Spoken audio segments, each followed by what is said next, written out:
Future plan করিনি, because কিন্তু আপনি বারবার এটা নিয়ে কথা বলছেন। হ্যাঁ, যেটা হয়েছে যে আমি ফিউচার প্ল্যান তো আগে করেও আমার সংসার করেছি, কিন্তু সেই ফিউচার প্ল্যান অনুযায়ী আমার সংসার তো হলো না। এক্স্যাক্টলি। সো আপনি কেন তাহলে বারবার বাচ্চাদের কথা নিয়ে আসতেছেন? বাচ্চাদের কথা নিয়ে আসছি বিকজ হচ্ছে যে আমার এই যে আমার নিজের লাইফটা কতটুকু থাকবে না থাকবে তার চেয়ে বড় ব্যাপার হলো যে আমার বাচ্চারা যেন একটা ফ্যামিলির মধ্যে থাকে, এবং আমার বাচ্চারা যে ফ্যামিলির মধ্যে থাকবে সেখানে তারা যেন প্রায়োরিটাইজ হয়। In what sense? আপনার বাচ্চার এডুকেশন লেভেল, আপনার বাচ্চার বড় হওয়া, আপনার বাচ্চার সার্কামস্ট্যান্সেস কোনো কিছুর সাথে কি প্রিন্স মামুনের ফ্যামিলির সাথে যায়? ফ্যামিলির সাথে যায় না। তাহলে আপনার বাচ্চারা ওই ফ্যামিলি থেকে কমফোর্ট ফিল করবে? এটাও আমি আপনাকে বলি যে আমার প্রিভিয়াস যে রিলেশন ছিল তারা they are equal to my family status, তারা ইকুয়াল টু মাই। সো আমার প্রথম প্রশ্নটাই তাহলে ঠিক থাকলো যে আপনি রিভার্স ট্রাই করার চেষ্টা করছেন। না, আমার কথা হচ্ছে যে কই তাদের ওখানে তো আমার ওরা। সো আমার প্রথম প্রশ্নটা রাইট। আমি তো প্রথমেই তাহলে আপনাকে কোশ্চেনটা করেছি যে আপনার পাস্ট লাইফের এক্সপেরিয়েন্সের জায়গা থেকে আপনার কাছে মনে হয়েছে যে তারা আমার চেয়ে বয়সে ম্যাচিউর ছিল, আমার হাজবেন্ড যারা ছিলেন তাদের ফ্যামিলি ব্যাকগ্রাউন্ড তো আমার সমপরিমাণই ছিল, সমস্ত কিছুই ছিল, তারপরে তো এটা আমার কাছে সেট করে নাই। সো রাইট নাও আমি কেন এমন একজনকে ট্রাই করব না, বা এটাই কেন আমার কাছে যুক্তিযুক্ত হবে যে তার করব না? এত লজিক এত চিন্তা তখন করি। আপনার ভালো লাগাটাকে আপনি প্রায়োরিটাইজ করছেন। Okay fine. গ্রেটার ইন্টিমেসি যদিও আমরা শব্দটা ইউজ করছি, কিন্তু এটা আলটিমেটলি রিলিজিয়ন বলেন অন্যান্য পার্সপেক্টিভ থেকে বলেন এটা গ্রেটার ইন্টিমেসি না। ডেফিনেটলি এটা আপনাদের কিভাবে হয়েছে?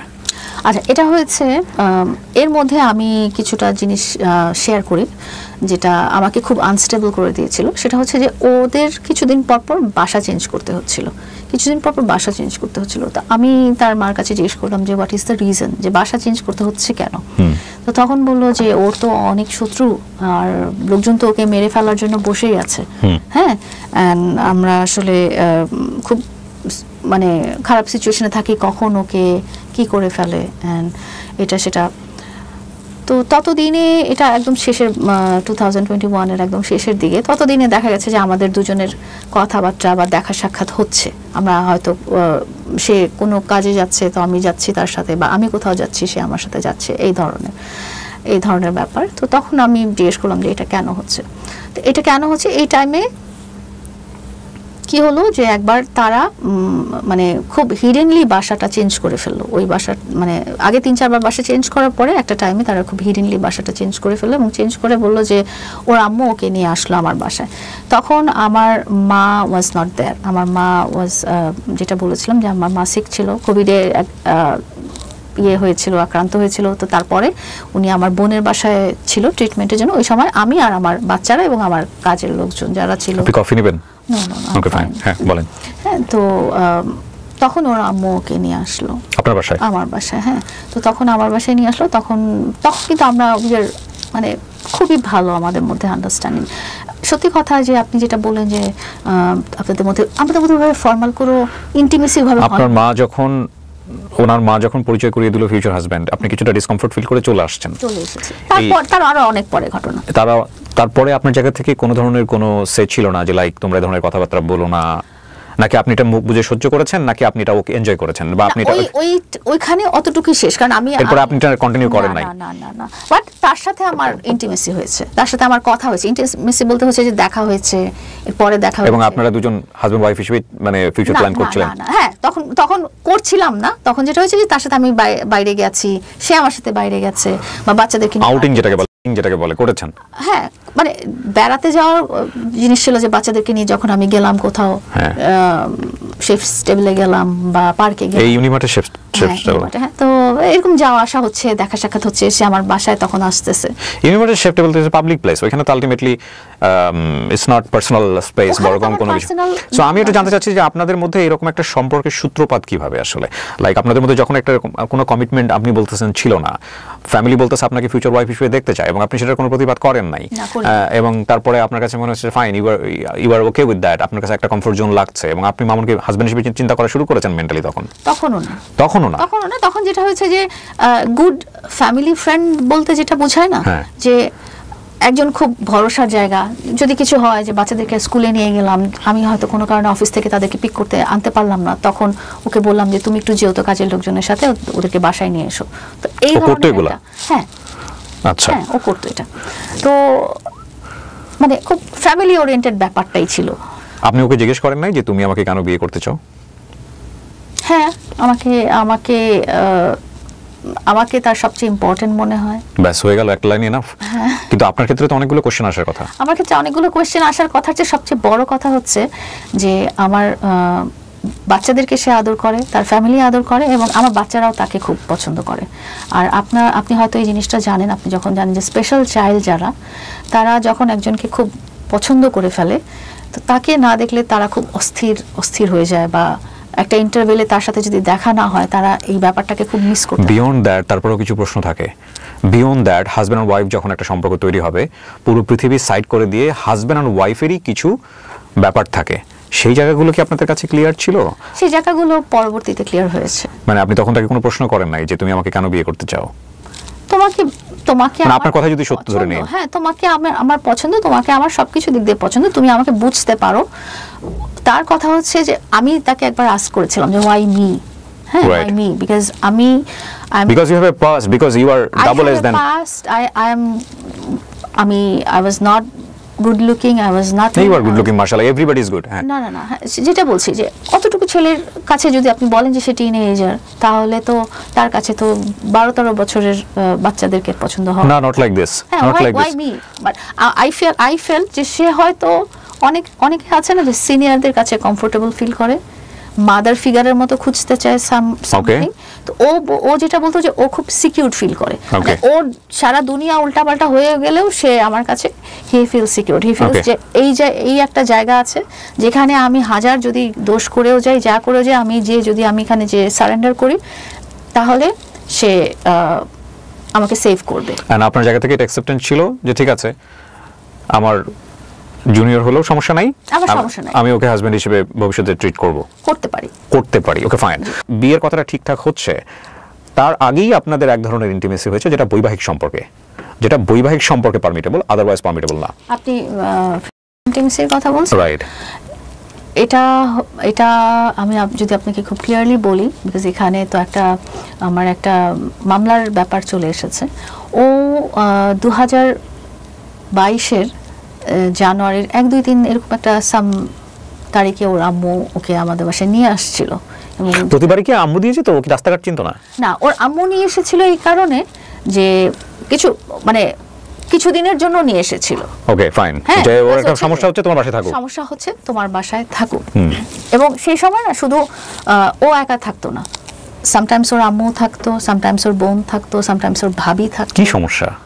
তাদের বাসায় যে বিকজ তার অনেক এনিমি, তার অনেক এই সেই। আপনি যে এনিমি কেন নিজের ঘাড়ে তুলতেছেন? না, ততদিনে তো আমি তাকে তো আমি অনেক ভালোবাসতেছি। আচ্ছা, ফাইনালি আপনি বললেন তাহলে যে আপনি অনেক ভালোবাসেন তাকে। হ্যাঁ, সেও আপনাকে অনেক ভালোবাসতো। সে অনেক ভালোবাসা দেখাতো। সেই সম্পর্ক যখন খারাপ হয়ে যায় না, তখন আমরা এগুলাই বলি। না, দেখাতো আর ভালোবাসতো, এই দুটো ডিফারেন্সটা আপনার যখন সম্পর্ক খারাপ হবে তখনই আপনি বুঝতে পারবেন। সম্পর্ক খারাপ হলেই আমরা এগুলা বলি, না হলে তার কখনো বলতাম না। বাট ফ্যাক্ট ইজ দ্যাট আমরা মিনিমাম রেসপেক্ট নিয়ে সারা জীবন রান করতে চাই কি চাই না, সেটা একটা ডিসকাশন হতে পারে একদম শেষের দিকে গিয়ে। পর্যায়ে আমি দুইটা ভয়েস আপনাকে শোনাবো, যে ভয়েসগুলো আসলে অনেক পরের, হ্যাঁ, কিন্তু আপনার কনভারসেশনটা আপনি অন্যদিকে ডাইভার্ট করতে পারবেন আপনি যদি। ওকে ফাইন, আমি এই পর্যায়ে শুনবো না, আমি ওকে বাসায় যাই। আমি আপনার কাছে অবশ্যই শুনবো আপনার বাসায় গিয়ে কি হয়েছে। ওর মা দিয়ে গেছে? হ্যাঁ, তারপরে মা দিয়ে গেছে। তো এরকমই 2-1 দিন পরে ও বলেছে যে একটা রুমে আমার বড় মেয়ে এবং মেড থাকতো, বড় মেয়ের সাথে আমার আরেকটা রুম ছিল, তার জন্য আরেকটা রুমে আমি এবং আমার ছোট মেয়ে থাকতো। তো ও কিন্তু আপনার ইন্টারভিউতে বলেছে সে জানতো না আমার বাচ্চারা আছে, কিন্তু আপনি তাকে পরিচয় করে দিয়েছেন না তার বাচ্চারা হচ্ছে আপনার কাজিন। তখন কিন্তু যখন এই জিনিসটা বলেছে, তখন কিন্তু বলেছে যে বড় মেয়ে থাকতো, ছোট মেয়ে মার সাথে থাকতো, এরকম একটা জিনিস। তো একদিন আপনি যেটা ইন্টিমেসির কথা বলছেন, আমি খুব স্কিপ করতে চাচ্ছিলাম জিনিসটা। স্কিপ করার সুযোগ নেই, আপনি প্রথমত মামলা করেছেন তার এগেইনস্টে, এবং আপনাদের মধ্যে এরকম একটা সম্পর্ক আছে, এটা সোশ্যাল মিডিয়াতে সবাই জানে। তারপরে যেটা হয়েছে যে দ্যাট ওয়াজ একটা ডেতে তার বাবাও এসেছিল, যে তার বাবাও থাকবে। তো আমি আমার বাচ্চাকে নিয়ে, ছোট বাচ্চাকে নিয়ে আমাদের রুমে ছিলাম, আমাদের মানে বেবির রুমটাতে, যেটা বড় জনের না ছোট জনের রুমটাতে ছিলাম। তার বাবা এবং মা তার রুমে ছিল। তো একটা স্টেজে সে আমার রুমে চলে আসছে, এবং আমার রুমে চলে আসার পরে যেটা হয়েছে যে তো আমি বললাম যে কী ব্যাপার, আমার ইয়াঙ্গার ডটার ওর কথা বললাম যে ও তো আসলে তুমি যদি আসো তাহলে ও হয়তো আমি যে ওকে ঘুম পাড়ানোর চেষ্টা করছি, আমরা কিন্তু এই 8 বছর কিন্তু সে রাতে ঘুমায় না, এবং সে তাকে খুব মানে অনেক দুলাদুলি হাঁটাহাঁটি গান গাওয়াগাবি করে টোরে সে দেখা যায় যে ভোরের দিকে ঘুমাচ্ছে। হ্যাঁ, তো আমি বলেছিলাম যে তুমি যদি থাকো তোমাকে দেখে সে আরো খেলতে যাবে। হ্যাঁ, আমি এই ভিডিওটা দেখাবো আপনাকে। না লাগবে না, বলেন। হ্যাঁ হ্যাঁ, তো সে আপনাদের এই সব ভিডিও আমি দেখতে চাই না, অলরেডি আপনারা অনেক কিছু দেখিয়েছেন ফেসবুকে, আমি জাস্ট গল্পের লজিক খোঁজার চেষ্টা করছি। আচ্ছা, তো ওগুলো সমস্যা নাই, আমি খেলছি ওর সাথে। হ্যাঁ, তো ওই ভিডিওটাই দেখাতে চাচ্ছিলাম, আমি একটু ভিডিও করে রেখেছি। দরকার নাই, আপনি আপনার বেবি আছে ওখানে? হ্যাঁ, তো আপনার বেবিকে আমি কেন দেখাবো সোশ্যাল না মিডিয়াতে? ওকে দেখাবেন না, মানে আপনার জন্য আমি বিলিভ করেছি এটা সমস্যা নেই। হ্যাঁ হ্যাঁ, সো একটু ওর সাথে খেলাধুলা করবো, সেরকম খেলাধুলা করতে করতে একটা স্টেজে এরকম হলো। তো তখন আই ওয়াজ কনসার্ন, কারণ তখন অলরেডি 10 ডেজের মতো ও আমার বাসায়, এবং একটা সোসাইটিতে আমি থাকি। ওই সোসাইটি তো কিছু রুলস রেগুলেশনস আছে, আপনি হয়তো জানেন যে আমার বাসায় এসে যাওয়া আসা করছে, বাইকে দিয়ে যাওয়া আসা করছে, আসতেছে যাচ্ছে, তার আম্মু আসতেছে যাচ্ছে। তো সবাই ওয়াজ আস্কিং কোয়েশ্চেন যে why this person is staying with you, তুমি তো সিঙ্গেল মাদার। হ্যাঁ, তো তখন আমি ওর মাকে বলি যে এটা তো আসলে ঠিক হচ্ছে না। তো আমার কথা হচ্ছে যে দেখো মা, এরকম যে তোমাকে তো আসলে আমরা ওই হিসেবেই দেখি, তো তোমার যদি খুব প্রবলেম না হয় দেন আমরা এটা কাগজে কলমে করে রাখতে পারি আমাদের। আমি পরে আমার ফ্যামিলিকেও জিজ্ঞেস করলাম, আমার ফ্যামিলি তখন খুব ফেড আপ, আমার ফ্যামিলি এটা নিয়ে কথাই বলতে চায় না, তারা অলমোস্ট আমাকে মানে বয়কট করে দিবে টাইপের সিচুয়েশন আর কি, যে এরকম একটা রিলেশনে সে কেন জড়ালো এবং সে কেন আমার বাসায় এসে স্টে করছে, আমার বাচ্চারা আছে সেখানে। তো এগুলো নিয়ে তারা আমার সাথে আর বলছে যে এখানে আমরা স্টপ, আমরা জানি না, এরপরে তোমার লাইফ তুমি যা ইচ্ছা তাই করো। তো দ্যাট ওয়াজ, তখন আমি বললাম যে হ্যাঁ ঠিক আছে, তাহলে এটা লিগালাইজ করা উচিত, যেহেতু সেও একটা। কত সালে আপনারা লিগালাইজ করেছেন? এটা হচ্ছে 2022 সালে। Why don't you announce? তারপরে তখন এটা যখন আমি বলছিলাম, আমি 10 তারিখে বলছিলাম, আমার তারিখ এটা স্পেসিফিক্যালি মনে আছে কারণ আমাদের কেসটার মধ্যে ডেটটা দরকার ছিল। মানে আপনি বলতে চাচ্ছেন সেরা তো এই ঘটনা না ঘটলে আপনি লিগালাইজ করতেন না? আমি হয়তো গেস্ট হিসেবে রেখে পরে একটা ইয়ে করে দিতাম, যে বলতাম যে ঠিক আছে তোমরা বাসা দেখো বা কিছু একটা হোয়াট এভার, যে কারণ ওভাবে ওই রাতে এরকম ঘটনা ঘটছে বলে আপনি লিগালাইজ করছেন বিষয়টা? লিগালাইজ করতে আমি ফিল করেছি যে ওরা প্রস্তাব দিয়েছে, আপনি রাজি হয়েছেন? আমি রাজি হয়েছি। আচ্ছা, এবং আপনি বলছেন 2022 আপনি লিগালাইজ করেছেন। জি। লিগালাইজ করা মানে কি বিয়ে করা না? বিয়ে করাই তো। আপনারা কাজী ডেকে আলহামদুলিল্লাহ বলে বিয়ে করেছেন? আলহামদুলিল্লাহ ডেকে আমরা। কোন কাজী এসেছিল এখানে? এটা নিয়ে তো অনেক কিছু হয়েছে। না আপনার কাজী তো আপনি চিনবেন না, কোথা থেকে আসছে? আমি ডাকিনি বেসিক্যালি, যেহেতু সাক্ষী কারা কারা ছিল বিয়েতে? সাক্ষী তার বন্ধু ছিল 2 জন, হ্যাঁ, এবং কাজীও তারাই নিয়ে এসেছে। ওর বাপ মা ছিল না? বাবা ছিল না, কিন্তু তার মা ছিল সাক্ষী হিসেবে 2 জন বন্ধু ছিল। কেন সাক্ষী বিদ্যুৎ মুক্ত হবে যেখানে বাবা মা প্রেজেন্ট আছে? আমি জানি না, মা বাবা। এটা আপনার লাইলা সি, আপনি বারবার আপনি জিনিসটা আপনি জানলেন কি বিয়েতে তার বাবা মা আপনাকে ইন্সপায়ার করতেছে? না মানে তারা প্রেজেন্ট ছিল, বাট ওই যে রিটেন সাক্ষীর কথা বলছেন না, প্রেজেন্ট থাকলে তো তারাই সাইন করার কথা। নট নেসেসারিলি, আমি আই ডোন্ট থিংক। না এটা তো আপনার জায়গা থেকে এসে আসার কথা, তাহলে যে আপনার জায়গা থেকে আইন, আপনার জায়গা থেকে কাবিনটা আরো পাকাপোক্ত হইতো। আচ্ছা, মানে আসার কথা কি না, মানে এতটুকু তো আপনি বোঝেন নাকি? নাকি আপনি এটাও বোঝেন না? আমি লাইক প্রিভিয়াস বিয়েতে আমি দেখিনি যে আমার প্যারেন্টস ইন ল সাক্ষী হয়েছে। আপনি সবকিছু ভিডিও করছেন, স্ক্রিন রেকর্ড রেখেছেন, বিয়ের ভিডিও আছে? হ্যাঁ অবশ্যই আছে। বিয়ের ভিডিওটা দেখতে চাই। আমার এই মোবাইলে নাই, বাট আছে। আপনি বিয়ের ভিডিওটা পোস্ট করেন না কেন এখন পর্যন্ত? সবকিছু তো পোস্ট হয়েছে সোশ্যাল মিডিয়াতে। ওইটাও পোস্ট হয়েছে, আপনি হয়তো দেখেননি। হ্যাঁ, আপনাকে বিয়ের ভিডিও পোস্ট হয়েছে, আপনারা বিয়ে করতেছেন, পেপার সাইন করতেছেন, এরকম ভিডিও আছে? পেপার সাইনের ব্যাপার না, তাহলে ওইটা যে প্রোগ্রামটা হয়েছিল ওখানে আমরা। প্রোগ্রাম তো অনেক কিছুতে হতে পারে, কিন্তু আমি জানতে চাচ্ছি যে লাইক যারা বিয়ে শাদী করেন তারা আজকাল কিন্তু ভিডিও ডকুমেন্টস রাখেন। আপনার এটা আছে? কাবিনে সাইন করার সময় আছে? কাবিনে সাইন করার সময় আছে কিনা এটা বলতে পারছি না, বাট প্রোগ্রামের ভিডিও আছে যে ওই দিনটা এবং পার্টিকুলার ওখানে শুধু আমি একা ছিলাম না। ওই ভিডিওর মধ্যে বলা আছে যে আজকে বিয়ে হলো, বা ওই ভিডিওর মধ্যে বলা আছে আজকে নতুন জীবন শুরু হলো, এরকম কিছু করা আছে? না, তাহলে ভিডিও দেখে আমরা বুঝবো কি করে এটা বিয়ে হয়েছে? আমি আপনাকে বলছি জিনিসটা, সেটা হচ্ছে যে আমার বাসায় আমি ছিলাম প্রেজেন্ট, আমার বাচ্চারা ছিল প্রেজেন্ট, আমার কাজের লোকরা ছিল প্রেজেন্ট, আমার ড্রাইভার ছিল প্রেজেন্ট, আমার কেয়ারটেকার ছিল প্রেজেন্ট, আমার বাসা নিচে যে শপকিপার ছিল সে ছিল প্রেজেন্ট। লাইলা, যারা আমার এমপ্লয়ি জি, তারা তাদের রুটিনের জন্য কোনোদিনও আমার বিপক্ষে কথা বলবে না। তারা ছিল প্রেজেন্ট। এছাড়া তার এন্ড থেকে তার বাবা ছিল না ওই দিন। নাতি বলতো অথচ বাবা ছিল না, মানে বাবা ছিল না সেদিন তার মা ছিল, তার 2 জন বন্ধু ছিল, তার ভাবি ছিল, ভাই ছিল, বোন ছিল। আপনি যাদের কথা বলছেন এরা যদি বলে যে আমরা ছিলাম না, কিছু করার নাই। আমি আপনাকে সুন্দর করে বলি ব্যাপারটা। আপনার কাছে ভিডিও ডকুমেন্টসে কি আছে আপনি আমাকে সেটা বলেন। আমি বলবো আপনাকে, আমি আপনাকে দেখাবো সেটা আবার আছে। কত সালে হয়েছে বিয়েটা? কত সালে হয়েছে? কত তারিখে? 2022 কত তারিখে? আপনার বিবাহ বার্ষিকী জানুয়ারি 14 তারিখ 2022 সালে। সম্পর্ক শুরু হলো 2021 তার মানে 1 বছরেরও কম সময়ের মধ্যে আপনারা বিয়ে করে ফেললেন। Are you are guys are married and the fact is that আপনি 2022 বিয়ে করেছেন, কিন্তু আপনি কখনোই সেটা সোশ্যাল মিডিয়াতে নিয়ে আসেন নাই। বলতে পারেন নাই কেন? বলতে পারিনি, তার কারণ হলো আমি যখন তাদেরকে যখন অ্যাপ্রোচ করেছিলাম ওই 10 তারিখের পরে যে আমার এটা লিগ্যালাইজ করা দরকার, বিকজ আমি একটা সোসাইটিতে থাকি এবং সবাই আমাকে কোয়েশ্চেন করছে যে তুমি সিঙ্গেল মাদার বাট তোমার এখানে একটা ছেলে যাওয়া আসা করছে কেন। একটা রিকোয়েস্ট ছিল আমার কাছে, সে বলছিল যে দেখো আমি তো এখন ফিল্মের দিকে যাব, আমার ফিউচার প্ল্যানিং হচ্ছে মিডিয়াতে, অ্যান্ড আমি যেহেতু নায়ক হতে যাব, সো এই ম্যারেজের ব্যাপারটা তো তোমার আমার মধ্যে থাকলেই হলো, অ্যান্ড ডকুমেন্টেড থাকলেই হলো, আর বাচ্চারা জানলেই হলো বা সারাউন্ডিং সোসাইটি জানলেই হলো। এটা তোমার সোশ্যাল মিডিয়াতে এই মুহূর্তে করো না, যখন আমি একটা ভালো সুযোগ পাবো। তখন ওর সাথে কথা হচ্ছে একজন ফিল্ম ডিরেক্টর সিমি ইসলাম কলি, সম্ভবত সিমি ইসলাম কলি, উনি ওকে তখন একটা সিনেমা করার অফার দিচ্ছিল। কিসের রোল? নায়কের রোল। ওকে নায়ক হওয়ার যায়, মানে বয়স হয়েছে, মানে এটা বললে আপনি বিশ্বাস করে বসবেন? আমি বিকজ সিমি ইসলাম কলির সাথে আমার কথা হয়েছিল, আমি নিজেও। সিমি ইসলাম কলি বলুক, আপনি কলি বলুক, আরো ওলি বলুক, সমস্যা নাই। তো যেটা হয়েছে তখন বলেছে যে সো তুমি এই জিনিসটা এখন বলবে না, এবং এই কথাটা আপনাকে আরো পরবর্তীতে বলবো যে ও কিভাবে জিনিসটা মিডিয়ার সামনে বলেছিল এবং আমি কিভাবে বলেছিলাম। যে তো বলেছে কাজীর এই বিটা নিয়ে এটা পুরোটাই ফেক, কারণ এবং বলেছে যে এমন একজন কাজীকে দিয়ে সাইন করেছেন যে কাজী 2 বছর আগে মারা গেছে। এটা না, এটা আসলেই তাই নাকি যে আপনারা মৃত কাজীকে নিয়ে এসে সাইন করছেন নাকি? এটা মৃত কাজী তো আমার বোঝার উপায় নাই, আমি তো দেখেছি দাড়িওয়ালা টুপিওয়ালা লোক দুজন এসেছিল। হ্যাঁ, ওর মধ্যে একজন সম্ভবত ছিল মাওলানা বা আরেকজন ছিল হচ্ছে। আপনার বাসায় সিসি ক্যামেরা আছে না? না, আমার বাসায় সিসি ক্যামেরা নেই। আপনার বাসায় সিসি ক্যামেরা থাকা উচিত। আমার বাসায় সিসি ক্যামেরা নেই, থাকলে তো অনেক জিনিসই, মানে বাসায় কে ঢুকেছে ওই দিন, তাহলে তো এগুলো আপনি প্রুফ করতে পারবেন। এগুলো যেটা হয়েছে যে ডকুমেন্টস ফেক না, সার্টিফিকেট যেটা আমাকে দেওয়া হয়েছিল পরবর্তীতে, কারণ হচ্ছে যে এটা যখন হয়ে গেল তখন আমার যে সোসাইটি সেখানে আমার ম্যারিটাল স্ট্যাটাস ওখানে যে ডিরেক্টরি থাকে ওটাতে আপডেট করতে হলো, এবং ওটাতে আমার সার্টিফিকেট দেওয়ার প্রয়োজন হলে আমি তাকে বলি যে তুমি আমাকে সার্টিফিকেটটা এনে দিও।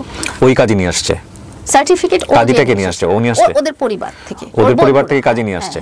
ওকে, সার্টিফিকেটটা এনে দিও, কারণ আমার সোসাইটিতে দেওয়ার দরকার আছে, আমার সোশ্যাল মিডিয়াতে প্রকাশ করার দরকার নেই, কারণ আমি তখন সোশ্যাল মিডিয়াতে কেউ না। তখন কিন্তু 2022 সালে আমি কিন্তু সোশ্যাল মিডিয়াতে নাই, আমি এসেছি 2023-এর প্রায় শেষের দিকটা টাইমটাতে। তো আমার তো কাউকে ওইভাবে পাবলিশ করার দরকার নাই যে আমি বিয়ে করেছি বা এটা সেটা। আর ওর যখন ওই সিম ইসলাম কলির সাথে যে কথা হচ্ছিল যে সে একটা নায়ক হবে, সেখানে উনি সাজেস্ট করছিলেন যে দেখো তোমাদের মধ্যে যে প্রেম আছে এটাও বলো না, তাহলে ওর মেয়ে ফ্যান বেসটা কমে যাবে, এটা সেটা। কি হাস্যকর কথাবার্তা না, পুরো দুনিয়া জানে আপনাদের মধ্যে সম্পর্ক আছে, ইটস লাইক আ সুগার মামিয়া টাইপের সম্পর্ক। না, সেটা তখন না, সেটা পরবর্তীতে, সেটা হচ্ছে পরবর্তীতে। তো এটা কাগজটা আমি যখন ওকে আনতে বললাম যে আমার সোসাইটিতে একটা, যেহেতু আমার ম্যারিটাল স্ট্যাটাসটা চেঞ্জ হয়েছে, এটা ওদেরকে নোটিফাই করতে হবে এবং তাদেরকে আমার সার্টিফিকেটের কপি দিতে হবে, তুমি একটা সার্টিফিকেটের কপি এনে দিও বা সার্টিফিকেট এনে দিও, ম্যারেজ সার্টিফিকেট যেটা বলে। তো ও পরবর্তীতে ওটা আমাকে এনে দিয়েছে এবং ওইটাই আমি সোসাইটিতে জমা দিয়েছি। 22 এপ্রিলে একটা মানে তার ফ্রেন্ডস সারাউন্ডিংস নিয়ে আমরা একটা মানে যেটা বলে পোস্ট ওয়েডিং একটা গেট টুগেদারের মতো একটা করলাম, যেটা আসলে ছিল ও বলছিল যে ও 2 মিলিয়ন ফলোয়ার্স হয়েছে টিকটকে, সেটা হিসেবে সে প্রোগ্রাম করলো। বাট ওই প্রথম ওইটাতে আপনি হয়তো দেখেছেন যে আমি একটা সাদা রঙের গাউন পরা ছিলাম, সে একটা সাদা রঙের স্যুট পরা ছিল, তার আম্মু ছিল সাথে, ভাবি ছিল সাথে। তো আমরা ওইভাবেই ও সবার সাথে পরিচিত হলাম, সবাই তখন থেকে আমাকে ভাবি বলা শুরু করলো, সবাই আমাকে তখন থেকে ভাবি বলা শুরু করলো। তো এর মধ্যে দেখা গেল যে তার বিভিন্ন নিডস আছে, তার এটা লাগবে ওটা লাগবে সেটা লাগবে। তো একটা স্টেজে যে তার বাসার প্রবলেমটা কিন্তু সলভ হলো না, যে এই বাসা ছাড়তে হচ্ছে তার মাদেরকে, এক একদিন 3-4 মাস পর পর বাসা ছাড়তে হচ্ছে। সামহাউ রিজন কি ছিল? রিজনটা তারা বলছে যে তাদের অনেক এনিমি। আপনি কি জানেন? আমি ইনভেস্টিগেট করতে যাই, আজও জানেন না? আমি ইনভেস্টিগেট করতে যাইনি, কখনোই থাকতে পারে তাদের এনিমি, বিকজ তাদের সিচুয়েশন তারা বুঝবে। আমি আমার এখানে হ্যাপি আছি, আমি আমার লাইফে হ্যাপি আছি। মানে এত কিছুর পর আপনি হ্যাপি থাকেন কিভাবে? আমি তো এটাই বুঝতে পারছি না। যে ফ্যামিলি আপনার বাসায় ঢুকে যাচ্ছে তারা আনস্টেবল একটা ফ্যামিলি, তারা কোথায় যাচ্ছে কি হচ্ছে না হচ্ছে আপনি জানেন না, তাদের ছেলেকে আপনি বিয়ে করে ফেললেন আপনার কথা অনুসারে, and you are happy. How? আমার হ্যাপিনেসের ব্যাপারটা অতটুকুই যে আমি বাসায় এসে আমি একটা পিস পাচ্ছি, আমি একটা ভরসার জায়গা পাচ্ছি, সেটাই আমার কাছে খুব বড় হ্যাপিনেসের ব্যাপার ছিল। আপনি ভরসার জায়গা পাচ্ছেন, already demand creating, demand create হচ্ছিল আস্তে আস্তে। এবং কি ছিল একদম নৈমিত্তিক ভাবে যেতে চাই ধরে ধরে কি কি ডিমান্ড করলেন? ভাবে অনেক কিছুই ছোটখাটো অনেক। আপনি ব্রড সেন্সে বলেন, আপনার কাছ থেকে বাড়ি চেয়েছে? আমার কাছ থেকে বাড়ি চেয়েছে। আমি আপনাকে জাস্ট এই জন্যই ভয়েসটা আপনাকে শোনাতে চাচ্ছি, আপনার একটু শুনতে হবে ভয়েসটা। আপনি যদি শুনেন, এটা হচ্ছে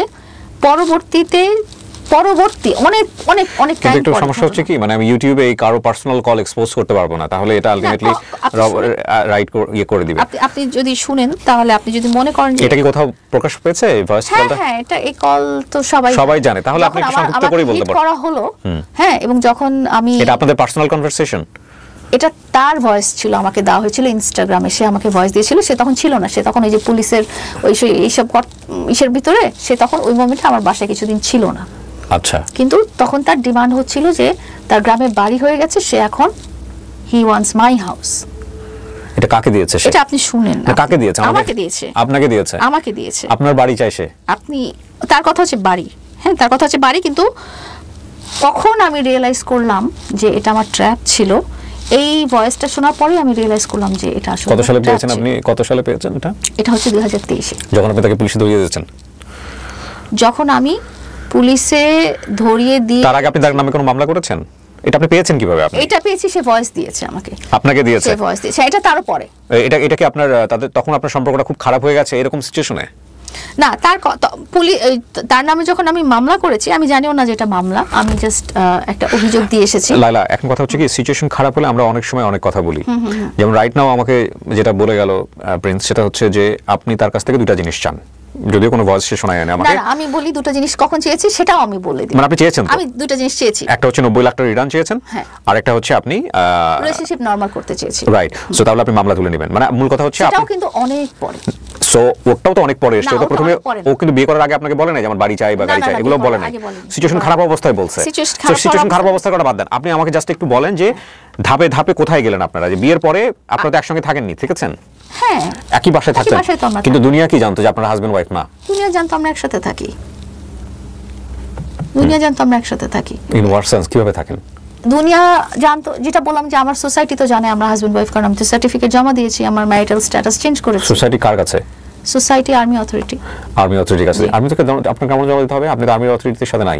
আমি তো ওই এলাকায় থাকি, ক্যান্টনমেন্ট এলাকায়। ওকে, সো ক্যান্টনমেন্ট এলাকায় থাকলে কি এটা জমা দিতে হয়? এটা আপনাকে ক্ল্যারিফাই করতে হবে, আপনার ইভেন ভাড়াটে থাকলেও ওকে, সো আমার এখন যেটা বুঝলাম যে আপনার বাসায় যে হাজবেন্ড আসতেছে সেটা আলটিমেটলি আর্মি অথরিটিকে বলতে হবে। এই কারণে কি আপনারা সার্টিফিকেট বের করছিলেন? বের করব কেন, মানে আমি চেয়েছিলাম যে সার্টিফিকেট তো জমা দিতে হবে। মানে জাস্ট একটা সার্টিফিকেট দিয়ে দিলেন আর্মিকে বোঝানোর জন্য, বিষয়টা এরকম ছিল না তো? আর্মিকে বোঝানোর জন্য তো আমি সার্টিফিকেট কেন দিব? না, মানে আমি জাস্ট আমার প্রশ্ন করার কথা, সেটা জন্যই বলছি আমি, মানে নিডস ছিল তাহলে সার্টিফিকেটের দরকার ছিল তো। রাইট, ফাইন, আপনি শুনুন আমাকে এবার। আচ্ছা, মতনই ভাবছে, মুরগি ভাবছে সবাই, অবশ্যই তোমাকে মুরগির মতনই ভাবছে, মুরগি ভাবছে সবাই, মুরগির মতোই কেন, মুরগি ভাবছে, ঠিক আছে? যে মালদার পার্টি আছে, রিলেশন বা সম্পর্ক করলে, কিছু একটা করলে অনেক টাকা পয়সা পাওয়া যাবে, অনেক কিছু করা যাবে, কারণ তুমি তার ঐশ্বর্য রাও বা কি বলে মহাসুন্দরী না, ঠিক আছে? তুমি একদম বা অনেক কিছুই বলা যায় আর কি, ছোট করতে গেলে বহুত কিছু বলা যায়, যাই হোক অত ছোট করতে চাই না, তো বহুত কিছুই বলা যায়, ওইটা তো তুমি না। হ্যাঁ, তোমাকে দেখা গেছে ওরকমই, তখন তো আরো অন্যরকম ছিল, আরো খারাপ ছিল চেহারা। আমি তো অমানুষ, অকৃতজ্ঞ, লোভী, স্বার্থপর। সো তোমার লাইফে এমন কাউকে বেছে নিও, খুঁজে নিও। এখনো তোমার লাইফে এমন কিছু হয় নাই, অত আহামরি কিছু নিয়ে যায়নি আমি, ঠিক আছে? তুমি ওভারঅল আমার পিছনে মনে হয় 20 থেকে 30 লাখ টাকা খরচ করছো। তোমার সাথে ব্রেকআপ হয়ে গেছে, সেটা যেটা ফালাইছে সেটা তুলবো না, ঠিক আছে? যদি সেটার উপরে একটা বাড়ি তোলা যায় তো তুলবো, নাহলে সেটা এখানে ফোকাস করবো। অবশ্যই তোমাকে মুরগির মতনই ভাবছে, মুরগি ভাবছে। থুতুর উপরে একটা বাড়ি তোলা যায়? কিসের উপর বাড়ি তোলা যায়? থুতু যেটা ফেলেছি, মুরগির মতনই ভাবছে। থুতু যেটা ফেলেছি সেটা আর তুলবো না। থুতুর উপরে যদি একটা বাড়ি তোলা যায়। কিন্তু এগুলো তো আপনাদের মধ্যে যখন আপনাদের সম্পর্ক ভালো না সেই সময়ের কনভারসেশন, সেই সময়ের কনভারসেশন। ওকে, ফাইন, আমি শুনতে যাচ্ছি না, রাখেন। হ্যাঁ, সো ওই জায়গাটা একটু আসি লাইলা। আপনারা বিয়ে শাদী করলেন, আপনার কথা অনুসারে আপনারা একসঙ্গে থাকেন, তারপরে কি হলো? সম্পর্কের জায়গাগুলো আপনারা সব একসঙ্গে মুভ করছেন, সম্পর্কের জায়গা অবনতি হওয়া শুরু করলো। তখন অবনতি হয়নি, তখন ওরা গ্রামে বাড়ি করা শুরু করলো 2022-এর এপ্রিলে, যে আমরা প্রোগ্রামটা করলাম যে ফ্রেন্ডস অ্যান্ড সোসাইটি মিলে, তার ফ্রেন্ডস অ্যান্ড সোসাইটি মিলে সেই প্রোগ্রামটার মধ্যে সবার সাথে আমাকে পরিচয় করাই দিল, ভাবি বলে সবাই অ্যাড্রেস করছে অ্যান্ড এভরিথিং। সবাই জানে যে আমরা হাজব্যান্ড ওয়াইফ, কিন্তু আমরা সোশ্যাল মিডিয়াতে ওই কারণে বলতে পারছি না যে সে নায়ক হবে, ওই কারণে বলা যাচ্ছে না। আমার ওইটার দিয়ে খুব দরকারও নাই বলার যে সোশ্যাল মিডিয়াতে যে বলতে হবে যে আমি ওর হাজব্যান্ড, কারণ আমি তখন ওর সাথে ভিডিও করি না। তো তারপরে যেটা হলো যে ওরা এপ্রিল মাসের পর থেকে তারা তাদের গ্রামে বাড়ি বানানো শুরু করলো। গ্রামের বাড়িটা বানাতে বানাতে শেষ হলো প্রায় 2023-এর মাঝামাঝি টাইমে, কোরবানি ঈদ বা রোজার ঈদ কোনো একটা টাইমে শেষ হলো। এর মধ্যে হলো ওই ইনসিডেন্টটা যেটাতে ও আমাকে মেরে আমার কেন এরকম হলো? এটা হলো যে তার বার্থডে প্রোগ্রাম ছিল, তার বার্থডে সমস্ত কিছু আমি অ্যারেঞ্জ করেছি। অ্যারেঞ্জ করার পরে যেটা হলো যে সে তার সব মেয়ে ফ্রেন্ডসদেরকে নিয়ে সে একটা বারে যেতে চাইছে প্রোগ্রামটা শেষে। তো আমি বলেছিলাম যে কি দরকার, এখানে সবাই আছে, সবার সাথে তুমি এনজয় করছো, সবার সাথেই থাকো, ওখানে যাও। এটাও বলেছে আমি আমার ফ্রেন্ডদের সঙ্গে যেতে চেয়েছি। হ্যাঁ, যেতে চেয়েছে। তো তারপরে ও এটা কোন হোটেলে ছিল? প্রোগ্রামটা হয়েছিল একটা বসুন্ধরার কাছে একটা রিসোর্টের মতো জায়গায়। ওকে, ফাইন। এর আগে কখনো আপনার গায়ে হাত তুলেছে? এর আগে একবার তুলেছিল বাসার মধ্যে কোন একটা ইনসিডেন্টে। আপনি তুলেছেন? না, আপনি কখনো তুলেন নাই। সো ও পাবলিকলি আপনার বাধা দেওয়ার কারণে পাবলিকলি আপনার গায়ে হাত তোলে? পাবলিকলি, এটা গাড়ির মধ্যে, আমার গাড়ির ভিতরে। ওকে। ও যখন যেতে চাইলো তখন আমি ভাবলাম যে আমি ওকে অ্যাকম্পানি করি। ওকে, আমিও যাব তোমার সঙ্গে। আমিও যাব তোমার সাথে। কিন্তু ও নিতে চায় নাই। ও বলছে ঠিক আছে আসো। তো আসার কারণে গাড়িতে আরো মানুষ ছিল, আমার মেড ছিল, আমার ড্রাইভার ছিল, এবং একজন নাটকের খুব ফেমাস ডিরেক্টর এখন যিনি আছেন উনিও ছিল গাড়িতে। তখন আমি ওকে বোঝানোর চেষ্টা করলাম যে দেখো, গেস্টরা সবাই ওখানে আছে, তুমি এখন এদের সাথে, তোমার মেয়ে ফ্রেন্ডদের সাথে তুমি এটা করতে যাবা, এটা আমার কাছে খুব আনইজি লাগছিল। বিকজ এই ধরনের সিচুয়েশন আমি আগে দেখিনি। এই 2022-এর জানুয়ারি থেকে নিয়ে সেপ্টেম্বর পর্যন্ত আমি যে তার মেয়ে বন্ধুদের সাথে যে বারে যে মদ খাওয়ার ব্যাপারটা আমি আগে দেখিনি। তো তখন সে গাড়ির মধ্যে আমাকে মারা শুরু করলো। আপনিও মারেন? দুজনেই করেছেন? না না না না না, সে জাস্ট ধুমধুম ধুমধুম করে মেরে ফেললো। তখন ওকে ওই ভাইয়াটা সরাই ফেলছে, কিন্তু তখন অলরেডি আমি উন্ডেড, তখন আমার নাক দিয়ে রক্ত, চেহারা এরকম এটা সেটা। তো ভাইয়াটা ওকে হাত দিয়ে মানে টেনে টেনে সরাই ফেলছে। ফেলার পরে আমি গাড়িতেই বসেছিলাম, সে বারে ছিল, বারে গেছে। তখন থেকে আস্তে আস্তে আমি, তারপর আপনি ফেসবুক লাইভে আসেন আপনার ফেসটা নিয়ে? না, ওইটা হচ্ছে 2023-এর ঘটনা। ও, এটা আরো পরে? ওটা আরো পরে। ওকে, প্রথমবার গায়ে এইভাবে হাত তুললো, আপনি কিছু করেন নাই? আমি প্যারেন্টসকে ডাকলাম, প্যারেন্টস ওকে খুব বকাঝকা দিল, বললো যে কেন তো, ও বললো যে আমার জন্মদিন, আমি যা ইচ্ছা তাই করব। মানে তখন আস্তে আস্তে আমি কিন্তু ওর যে নেগেটিভ জিনিসগুলো তখন থেকে দেখা শুরু করলাম। তো আমার জন্মদিন, আমি যা ইচ্ছা তাই করবো। তখন ওর আম্মু বললো দেখো, তোমাকে তো মদ খেতে মানা করেছে, এটা কি খারাপ কিছু ছিল? এটা তো খারাপ কিছু ছিল না। তুমি মেয়েদেরকে নিয়ে বাড়ি যেতে চাচ্ছ, সেটা তো খারাপ কিছু ছিল না। তো তোমাকে তো খারাপ কিছু বলেনি, তুমি কেন মেরেছো? এইভাবে ওর আম্মু বোঝাই টোঝাই মিউচুয়াল করে দিল, রাতের বেলা মিউচুয়াল করে দিল। তো আমি এটা নিয়ে আর কিছু বলিনি। এটা চললো। এটা চলার পরে আস্তে আস্তে তখন পরবর্তীতে 2023-এ দেখলাম মানে সে এরকম যাওয়া শুরু করলো, নাইট ক্লাবগুলোতে যাওয়া শুরু করলো, বারগুলোতে যাওয়া শুরু করলো, এবং আরো কিছু কিছু জায়গায় যাওয়া শুরু করলো যেটা সে আমাকে বলতো না। মাঝে মাঝে আমি বলতাম যে আমাকে নিয়ে যাও, এত রাতে তুমি বাইরে যাচ্ছ, আমাকে নিয়ে যাও। হ্যাঁ, বিকজ আমি টেনশনে থাকি, তুমি কোথায় থাকো না থাকো। ও নিত না, কিন্তু মাঝে মাঝে আবার কি মনে হতো নিয়ে যেত সাথে। তো এর মধ্যে আমি যেটা দেখলাম যে তার ওই যে 2020-এ যেটা দেখেছিলাম যে কিশোর গ্যাং, সেটা কিন্তু এই কয় বছর হিডেন ছিল না, এই কয় বছর ছিল না। কিন্তু 2022-এর ওই সেপ্টেম্বরের পর থেকে দেখলাম যে ওর অ্যাক্টিভিটিস গুলো বেড়ে গেছে। মানে ওদের সাথে যাওয়া আসা, এর মধ্যে কেউ মার্ডারার, কেউ বনানী টেরোরিস্ট, কেউ উত্তরা টেরোরিস্ট, কেউ মিরপুরের টেরোরিস্ট। আপনি জানেন কিভাবে? ওই যে মাঝে মাঝে অল ইন এ সাডেন আমাকে নিয়ে যেত, তখন আমি ওদের কনভারসেশন শুনতাম বা এটা সেটা। তো আমি তখন খুব আই বিকেম ভেরি স্কেয়ার্ড। তখন আপনি যে জিনিসটা বলেছিলেন যে আপনি আসলে কিসের মধ্যে একটা পা দিয়েছেন, আমি তখন চিন্তা করা শুরু করলাম যে আমি আসলে কিসের মধ্যে পাড়া দিয়েছি। সে কিন্তু ওই দিন গাড়িতে বসে সে আমাকে যেভাবে হিট করেছে, আমার চেহারা তো আপনারা দেখেছেন না?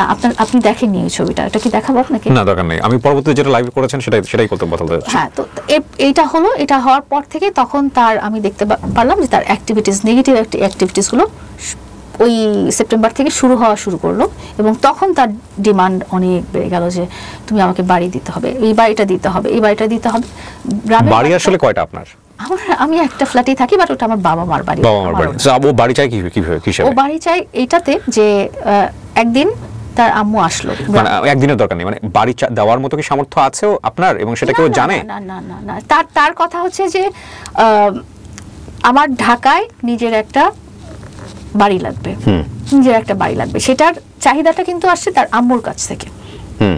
তার আম্মুরা তখন সেটা আম্মুর কাছ থেকে আসুক আর আন্টির কাছ থেকে আসুক, কিন্তু সেটা সে তার আপনার কথা অনুযায়ী যদি আপনি ওর বউ হয়ে থাকেন, বউয়ের কাছে কেন চাচ্ছে? তার মানে সে নিশ্চিত ছিল তার বউয়ের কাছে এই পরিমাণ অর্থ আছে। সেটা কি আছে আপনার আদৌ? না, আমার বাড়িটা তো আমার না, বাড়িটা হচ্ছে আমার বাবা মা। সেই বাড়ি আপনি মানে উত্তরাধিকার সূত্রে আপনি পাবেন, সূত্রে আমি কোনোদিন পাবো, সেটাই সে চাচ্ছে, সেটাই সে চাচ্ছে এবং সেটা তার নামে চাচ্ছে, সেটা তার নামে চাচ্ছে। এটা আপনার কথা? এটা আমার কথা। আমার কথা কেন? ওর কথাও তো শুনলেন আপনি, বাড়ির কথা। এটা রাগ করে অনেক সময় অনেকেই অনেক কিছু বলে। ঠিক আছে, আমি ওর আম্মুর একটা স্টেটমেন্ট শোনাই, যেটা ওর আম্মু কোর্টে বলেছিল। লায়লা, একটা মানুষের শুরুটাই যদি হয় অনেক কিছু দেওয়ার মধ্য দিয়ে, ধরেন আপনি আপনার বয়ফ্রেন্ডকে প্রতিদিনই কিছু না কিছু দেন এবং সে কারণেই আপনার বয়ফ্রেন্ড আপনার প্রতি ফলোইং করেছে, তাহলে সেই বয়ফ্রেন্ড একসময় আপনার কলিজাও চাবে। কারণ আপনি তাকে সেভাবেই বড় করেছেন। আমি তাকে সেভাবেই, তাকে কষ্ট দিতে চাইনি কখনো। তো দিয়ে দেন, এখনো দেন না। এখন তো আমার কাছে তো নাই। পাবেন তো একদিন, আপনি শান্ত করেন। ওকে, আমরাও একটু শান্ত হই, আমাদের সোশ্যাল মিডিয়াতে এত কিছু দেখার দরকার নেই। এটা এই ভয়েস রেকর্ডটা আপনাকে আমি শোনাবো, এটা আপনার শুনতে হবে, আপনি শুনেন। বিকজ আমার কাছে মনে হয়েছে যে আমি টোটালি একটা ট্র্যাপের মধ্যে পড়েছিলাম, এটা আপনাকে শুনতে হবে, এটা আপনি শুনেন।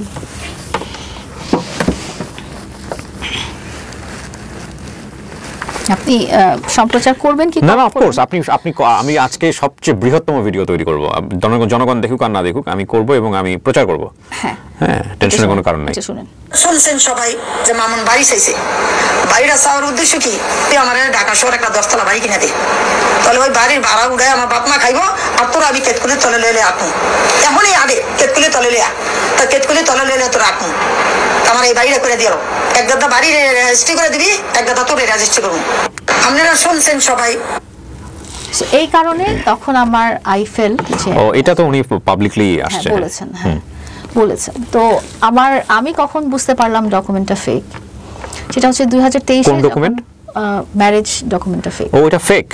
জি, এটা একদম পুরোপুরি ফেক ছিল। কাগজটা ঠিক আছে, কিন্তু আলটিমেটলি এটা ফেক। ঠিক আছে, কিন্তু আই থিংক একটা রেজিস্ট্রি করা হয় সরকারিভাবে, সেই রেজিস্ট্রি পর্যন্ত যায়নি। আচ্ছা, এখন এই ফেকটার পিছনে দায়ী কি আপনি নাও? আমি তো কাগজ চেয়েছি বিকজ আমার সাবমিট করতে হয়েছে। কিন্তু ও যদি বলে যে কাগজ আপনি করছেন ফেক, কাগজ আমি কেন করব? মানে এটা প্রুভেড, এটা আলটিমেটলি আদালতে হয়তো প্রুফ করবে, কিন্তু এটার জন্য বোধহয় আপনি একটা মামলা করেছেন তার এগেইনস্টে, এটার জন্য আমি মামলা করেছি। সেম মামলা তো ও করতে পারে। ও করলো না কেন? কি শুরু করছেন রে ভাই আপনারা? যাই হোক, ওকে ফাইন। তারপরে কি হলো? আপনি বুঝলেন কিভাবে ফেক? ও করলো না কেন সে প্রশ্ন আমারও আছে। যাই হোক, হ্যাঁ, আমার কথা হচ্ছে যে আমি যখন ডিসেম্বর 2023-এ যখন আমাকে এসে ওই যে রাস্তার ভিতরে গাড়ির নিচে ফেলে এসে করতে চাইলো 2023-এ, হ্যাঁ 2023 কেন করতে চেয়েছে? যেটা হয়েছে যে তার বন্ধুদের সাথে সে আবার নাইট ক্লাবে যেতে চেয়েছে, এন্ড আমি ওকে বলেছি যে সুন্দর করেই বলি, বন্ধুরা সকাল থেকে বাসায় ছিল, বাসায় তারা মদ খেয়েছে, কিন্তু আমি অফিসে আমি খবর পেয়েছি হচ্ছে কাজের লোকের থ্রুতে যে তারা এটা করতেছে। আপনার বাসায় যেখানে আপনার দুইটা বাচ্চা আছে সেখানে বন্ধুদেরকে নিয়ে মদ খাচ্ছে। সো আমি এই জিনিসটা খুব পজিটিভলি নেইনি, খুবই নেগেটিভলি, যে কারণ এতটা খারাপ স্টেজে চলে আসছে জিনিসটা। তো আমি তাড়াতাড়ি যখন বাসায় চলে আসছি, বাসায় আসার পরে সে ওই আমার এগেইন ওই আদিফ হাসানের জন্মদিন ছিল, আরেকটা ভাইয়ের ওখানে দাওয়াত ছিল, এগুলো করে আমরা রাতে যখন বাসায় আসলাম, তো তখন ওই দুইটা বন্ধু যে দুটো সকালে ছিল তারা আবার বলছে যে চল মিরপুরে চল মদ খেতে যাব। তো আমি তখন বললাম যে যেও না, তোমরা তো সারাদিন বাসায় এটা করেছো, তো এটাতে সে খুব মানে রিয়্যাক্ট করা শুরু করলো, নেগেটিভ রিয়্যাক্ট করা শুরু করলো। রিয়্যাক্ট করার একটা পর্যায়ে সে বললো যে আমি যাবই। তখন আমি বললাম যে তাহলে তুমি বাইক নিও না, তুমি গাড়ি নিয়ে যাও, আমি গাড়িতে বসে থাকবো, তোমার খাওয়া শেষ হলে আমি গাড়ি ড্রাইভ করে নিয়ে আসবো, কারণ ততক্ষণ আমাদের ড্রাইভার চলে গেছে। তো ওই গাড়িতে উঠতে যাব তখন সে নেমে দেখে যে ওর ওই যে দুইটা বন্ধুর সাথে যাওয়ার কথা, সেই দুইটা বন্ধু গ্যারেজে নাই। তো তখন ও চিন্তা করলো যে মনে হয় লায়লা ওদেরকে টেকনিক্যালি সরিয়ে দিয়েছে। তো বলছে ওরা কোথায়? তো আমি বললাম ওরা তো আছে কোথাও, আমার সাথে তো কথা হয়নি ওদের সাথে। তো ও আমার গাড়িতে বসেই সে একজনকে কল দিল। কল দেওয়ার পরে বলে কি যে তোরা কোথায়? তোরা বলে কি যে আমরা এই বাসার সামনের গলিতে। তো বলি গলিতে কেন, গ্যারেজে নাই কেন?